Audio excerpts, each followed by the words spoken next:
तो आज अपना टॉपिक है पॉइंटर कंपैरिजन। ठीक है, तो अभी हमने इससे पहले जो पॉइंटर इंक्रीमेंट डिक्रीमेंट पॉइंटर देखा था, तो वहां हमने देखा था कि उसकी जो लोकेशन होती है, मतलब जहाँ पे स्टोर रहती है वैल्यू, तो वहां से हम उस वैल्यू को आगे पीछे, मतलब कि अगर इंक्रीमेंट करते हैं तो वो दूसरे वाले बॉक्स पे स्टोरेज पे पहुंच जाए, और डिक्रीमेंट करते हैं तो उससे पीछे वाले स्टोरेज पे पहुंच जाए। उसको मूव करने के लिए हमने पॉइंटर अरिथमेटिक डिक्रीमेंट ये सब यूज में लिया था। अब आता है पॉइंटर कंपैरिजन कि आप पॉइंटर के थ्रू भी कंपेयर कर सकते हो। कैसे? Pointers may be compared by using relational operators such as equal equal, less than, greater than. If P1 and P2 point to variables that are related to each other, such as elements of the same array, then P1 and P2 can be meaningfully compared. मतलब अगर ये array से और pointer बने हुए हैं, ठीक है, तो हम इनको भी कंपेयर कर सकते हैं, तो उनकी वैल्यू ही कंपेयर होगी डायरेक्टली जहाँ से connected. The following program modify the previous example one by incrementing the variable pointer so long as the address to which is point to either less than or equal to the address of the last element of the array, which is ampersand var max minus 1। अच्छा, हमने यहाँ पे एक constant value ले ली, max equal 3। अब हम यहाँ आते हैं, हमने लिया var max, एक एरे बनाया है, और 10, 100, 200। मैक्स मतलब कि इस वैल्यू तक का, मतलब इसकी वैल्यू मैक्स की 3, तो उसमें आ गया 3। तीन वैल्यूज तक का है, तो ये आ गया 1 2 3, मतलब 0 1 2 तक की पोजीशन तक के लिए। फिर हमने एक पॉइंटर बनाया स्टार पीटीआर। पॉइंटर में हमने वीआर का एड्रेस डाल दिया, मतलब ये एरो इक्वल हो गया है, यहाँ एम्परसेंड का एरर है, यहाँ एम्परसेंड आएगा। फिर हमने किया इंट आई इक्वल 0।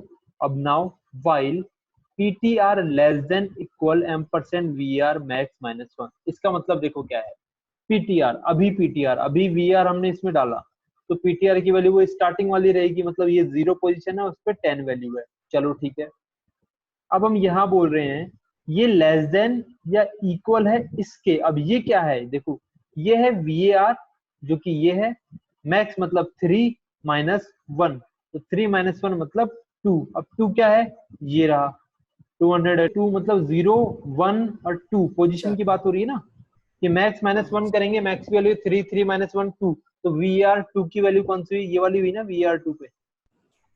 मैंने जीरो से शुरू नहीं, 0 पे ये वैल्यू है, 1 पे ये वैल्यू है, 2 पे ये वैल्यू है। हाँ सर, तो ये हो गई VR2, तो 2 मतलब 200 एम्पर। अब इसका एड्रेस इसके इक्वल हो गया पॉइंटर के, मतलब कंपेयर हो गया इससे, इसके इक्वल या इससे छोटा है। ठीक है, तो पॉइंटर में अगर हम इक्वल कर रहे थे, ये वैल्यू डिनोट करेंगे तो वो उसके डिनोट होगी। अब हम यहाँ कर रहे हैं, देखो अब ये जब कंडीशन ट्रू होगी तो अंदर क्या हो रहा है, सी आउट एड्रेस ऑफ VAR और आई की वैल्यू, आई की वैल्यू अभी 0 है, तो ये आ जाएगा 0। ठीक है, और इसके बाद में पीटीआर प्रिंट हो जाएगा। पीटीआर मतलब अब आई की क्या बोलते हैं, उसका एड्रेस प्रिंट हो जाएगा उसका, जो कि ये रहा। ठीक है, इसके बाद में वैल्यू ऑफ VAR आई, अब अगेन आई 0 था, और इधर स्टार पीटीआर आ जाएगा, मतलब इसकी वैल्यू, तो ये हो गई 10। ठीक है, ये कंडीशन अभी ट्रू हुई थी, पीटीआर 10 था तो इससे छोटा ही था ही। ठीक है, अब इसके बाद में क्या हो रहा है, पीटीआर प्लस हो रहा है, मतलब पीटीआर था इस पे 10 पे, अब ये प्लस होके चले गया 100 पे, और आई की वैल्यू थी 0, अब आई की वैल्यू चलेगी 1 पे।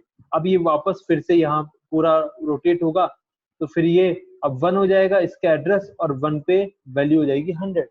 फिर इंक्रीमेंट होगा, फिर 2 पे इसका एड्रेस हो जाएगा ये, और 2 पे इसकी वैल्यू हो जाएगी ये। ठीक है, हाँ सर, ओके। अब आता है pointer versus arrays. Pointers are arrays, pointer and arrays are strongly related. In fact, pointers and arrays are interchangeable in many cases.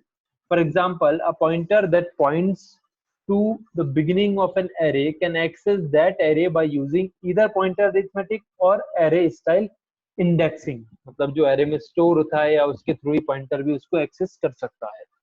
अब हमने यहाँ अगेन मैक्स इक्वल 3 रखा है, कांस्टेंट वैल्यू, अंदर वही बनाया है, ये करा है। सेम प्रोग्राम तो नहीं हो गया, नहीं सेम नहीं है, इसमें फॉर लूप लगाए, देखो यहाँ पे for loop I less than max, I की वैल्यू 0 है, लेस देन मैक्स है, मैक्स 3 है, तो ये तो ठीक है। यहाँ पे आई की वैल्यू 0 आ गई, यहाँ पीटीआर मतलब यहाँ एड्रेस आ गया, अब वही चीज आ गई, देखो जो हमने पहले की थी।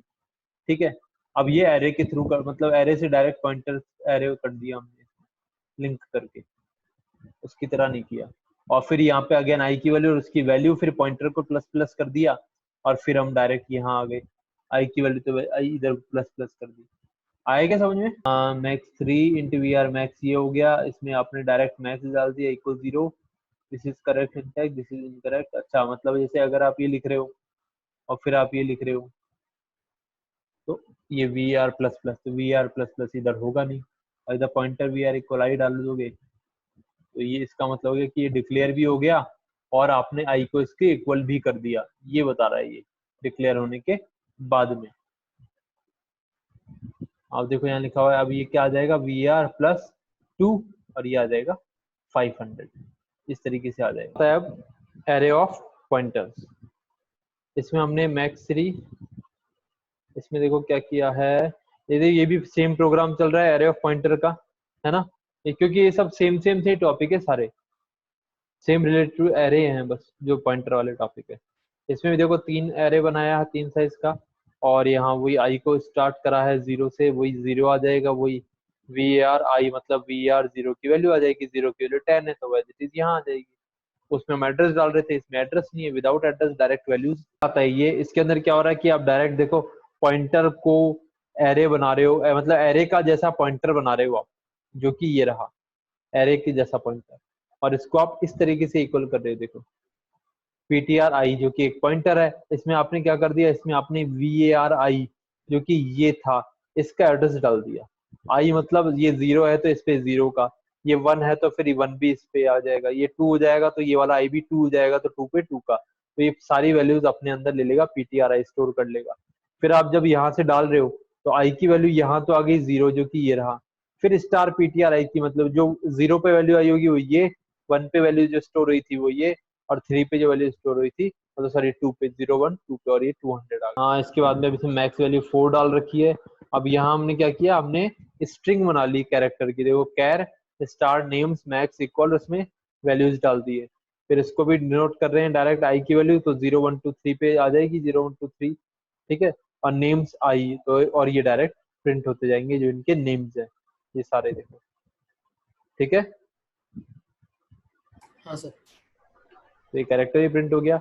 अब आता है पॉइंटर टू पॉइंटर। देखो अभी तक हम अगर यहाँ से देखें तो इसमें अभी तक हम क्या कर रहे थे कि एक वेरिएबल बना रहे थे जिसकी वैल्यू होती थी, और इस वेरिएबल को हम लिंक कर देते एक पॉइंटर से, यही होता था, और इस वेरिएबल का एड्रेस पॉइंटर को दे देते थे। अब यहाँ पॉइंटर टू पॉइंटर में डबल पॉइंटर होते हैं, यहाँ क्या होता है, अब ये जो पॉइंटर था आपका, इस पॉइंटर को भी आप एक पॉइंटर से लिंक कर दोगे। तो अगर इस पॉइंटर का आप एड्रेस प्रिंट करोगे तो ये यहाँ से, और ये यहाँ से इसका वैल्यू प्रिंट करेगा। इसकी वैल्यू प्रिंट करोगे तो ये यहाँ से लेगा और ये यहाँ से वैल्यू लेगा, तो ये भी वाली प्रिंट होगी वैल्यू। इसको तो हम डिक्लेयर करते हैं इस वाले पॉइंटर को सिंगल स्टार से, इस वाले पॉइंटर को करते हैं हम डबल स्टार से, जो कि नीचे दे रखा है, देखो ये डबल पॉइंटर हो गया, ठीक है। हाँ सर। अब इसका एग्जांपल देखो, हमने वेरिएबल डिनोट किया, हमने पॉइंटर डिनोट किया, हमने डबल पॉइंटर डिनोट किया, हमने वेरिएबल में वैल्यू डाल दी, हमने वेरिएबल का एड्रेस पॉइंटर में डाल दिया, और हमने पॉइंटर का एड्रेस डबल पॉइंटर में डाल दिया, ठीक है। हाँ सर। अब हमने क्या किया, VAR की वैल्यू प्रिंट करी जो कि है 3000। इसके बाद हमने पॉइंटर की वैल्यू प्रिंट करी स्टार लगा के, वो भी 3000 आया, और इसके बाद डबल पॉइंटर की वैल्यू भी प्रिंट करी, वो भी 3000 आया। बताओ क्यों? हाँ हमने क्या किया था, VAR को पहले PTR के इक्वल कर दिया, उसको एड्रेस दे दिया था, फिर इस PTR को का एड्रेस भी हमने डबल PTR को दे दिया था, देखो इसलिए अब तीनों की चलेगी तो तीनों सेम में ही चलेगी। ठीक है। इसके बाद आता है पासिंग पॉइंटर टू फंक्शन।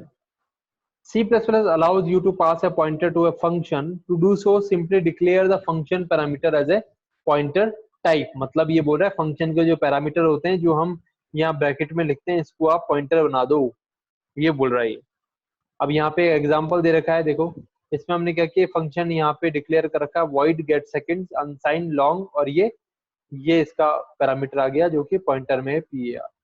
यहाँ अनसाइन लॉन्ग SEC आ गया, गेट सेकंड और एम्परसेंड SEC, ये हमने फंक्शन लगा दिया इसके अंदर, और ये SEC जो कि इसका एड्रेस मतलब इसका एड्रेस इसमें चले जाए, और ये फंक्शन का बना हुआ है, फंक्शन ये बना हुआ है फंक्शन। इसमें क्या है, ये जो पॉइंटर है इक्वल टाइम नल, नल जो टाइमिंग मतलब स्टार्टिंग 0 से स्टार्ट हो गए टाइम, और वो इसके अंदर आ जाएगा, फिर रिटर्न होके आ जाएगा, फिर ये कहाँ जाएगा, ये इसमें स्टोर हो जाएगा गेट सेकंड। और हम SEC आ ही जाएगा, फॉर SEC को हम यहाँ प्रिंट कर देंगे।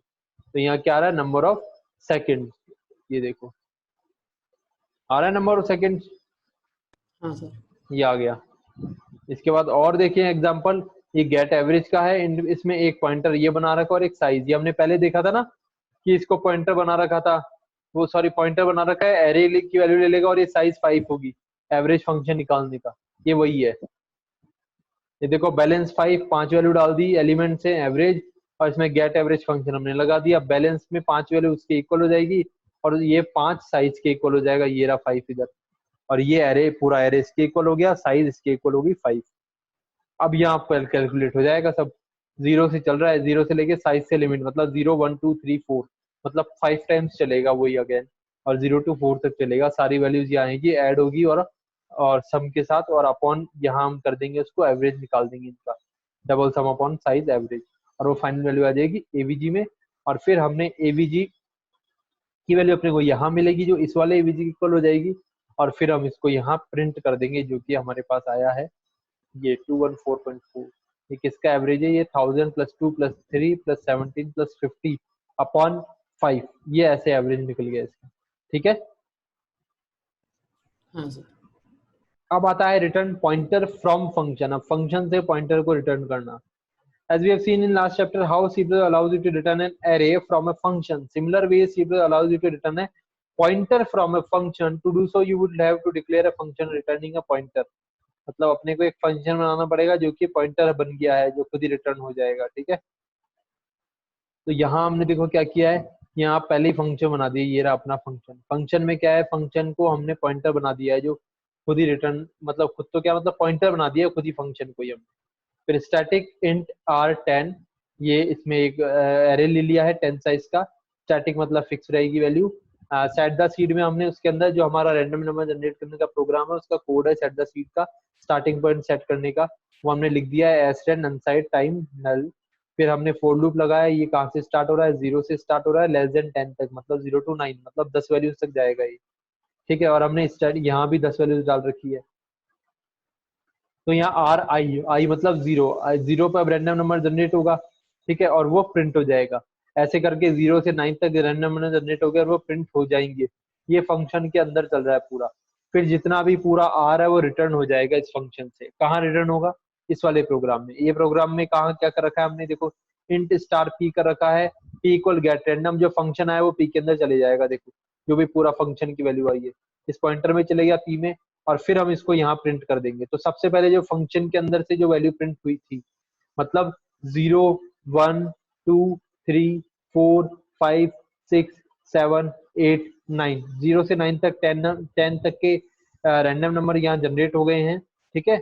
उसके बाद हमने यहाँ इस तरीके से इसको किया कि p + i, p + 0 पे p + i, मतलब p + 0 की वैल्यू क्या होगी, जब हमने इसको सारे इक्वल कर दिए p के, तो 0 पे तो ये था 6247, तो ये यहाँ आ गया 6247।